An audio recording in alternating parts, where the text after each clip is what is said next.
আমি দুবাৰকৈ ৰাজ্য চৰকাৰ গঠন কৰাৰ আজি আশীৰ্বাদ বুটলিবলৈ সক্ষম হৈছোঁ বা ৰাইজে সহযোগিতা আগবঢ়োৱাৰ বাবে এইটো সম্ভৱ হৈছে। আৰু ইয়াৰ পৰা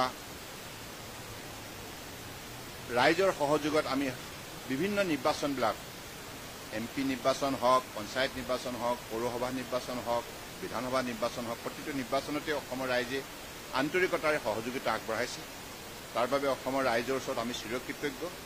সেইবাবে ৰাইজৰ স্বাৰ্থত নিস্বাৰ্থভাৱে কাম কৰাৰ নিমিত্তে আমি সংকল্পবদ্ধ। আৰু আজি আমাৰ ৰামেশ্বৰ তেলী ডাঙৰীয়া, মিছন ৰঞ্জন দাস ডাঙৰীয়া, দুয়োগৰাকী জ্যেষ্ঠ নেতা, দুয়োগৰাকী বহু কষ্ট স্বীকাৰ কৰি ভাৰতীয় জনতা পাৰ্টীক আজি শক্তিশালী কৰাৰ ক্ষেত্ৰত উল্লেখযোগ্য অৱদান আগবঢ়াইছে।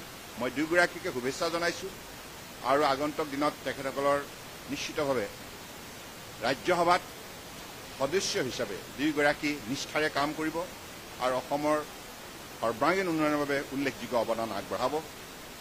আজি ভাল লাগিছে, বৰাক ব্ৰহ্মপুত্ৰ একাকাৰ হৈছে। ধন্যবাদ।